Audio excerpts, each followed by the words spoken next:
Pinagbabaril habang kumakain ng kanyang hapunan ng isang lalaki sa Sariaya, Quezon. Sa Bustos, Bulacan naman, arestado ang isang lalaking sangkot umano sa iligal na pagbebenta ng asusena o dog meat. Ang mainit na balita hatid ni Claire Lacanilaw Dungca ng GMA Regional TV. Pasado alas 12 ng tanghali nitong Martes, nang ikasa ng mga otoridad ang entrapment operation sa barangay Kamatsilihan, Bustos, Bulacan. Kasunod yan ng reklamo ng Animal Kingdom Foundation tungkol sa isang lalaking sangkot sa iligal na pagbebenta ng dog meat o azucena.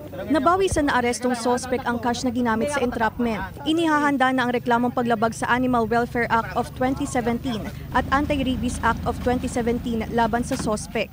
Yung mga tao kasi na yun, doon sa bahay, dumaan sila. Tapos sabi niya, pakibitbit niya itong aso na to kasi nahirapan siya bitbit nga. Ngayon, pulis pala, sinabi pala nga, bininta ko daw yung aso. Sabi ko, hindi man ako nagbinta ng aso, nakahiga-higa nga ako duyan sa amin .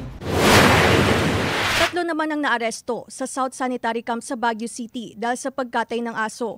Isang residente ang nag-report sa pulisya ukol sa pagkakatay ng aso kaya agad ikinasa ang operasyon. Ang kinaumagahan, naamoy niya.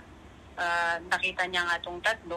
Na kinonfirm niya na nakatay nga yung aso. Animal lover po ako, tapos gano'n lang po gagawin sa aso. Gagawin pagkain. Nakumpiska sa kustodiya ng mga sospek ang mga karne at base sa pagsusuri, azucena nga ang nakumpiska. Naharap sa reklamong paglabag sa Animal Welfare Act ang mga sospek na maaring makulong ng 1 hanggang 3 taon.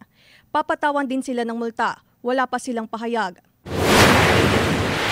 Sa cellphone video na ito, makikita nga abot sa 3 metrong haba ng sawa na gumagapang sa National Highway sa Barangay Malabago, Calasiao, Pangasinan. Nagulungan ng dumaang sasakyan ng sawa pero gumapang pa raw ito at dumiretso sa compound ng isang bahay. Dito po sir, yata pumasok kina lola ko.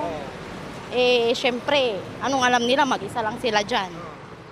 Akala namin dito, pero sabi ni Uncle, baka pumasok yata dito kina lola ko. Ayon sa Barangay Council, maaring galing sa imbornal o masukal na lugar ang sawa at lumabas ito sa lungga para maghanap ng makakain. Pinagbabarilang isang lalaki habang naghahaponan sa isang restaurant sa Sariaya, Quezon. 4 na tama ng baril ang tinamo ng biktima sa likurang bahagi ng kanyang katawan. Tumakas ang sospek. Sa ngayon po, patuloy pang sinasagawa ang investigasyon. As to the motive, ma'am, hindi pa tayo pwede mag-reveal lalo sa on-air. Kasi baka humapektuhan ang ginagawang investigasyon ng ating mga kapulisan. Ayon pa sa pulisya, wala namang nababanggit na kaaway ang biktima sa kanyang mga kaanak. Sinisika pa ng GMA Regional TV na makuhanan ng pahayag ang pamilya ng biktima. Claire Lacanilaw Dungca ng GMA Regional TV, nagbabalita para sa GMA Integrated News. Kapuso, alamin ang maiinit na balita. Bisitahin at mag-subscribe sa GMA Integrated News sa YouTube. Sa mga kapuso abroad, samahan niyo kami sa GMA Pinoy TV at sa www.gmanews.tv.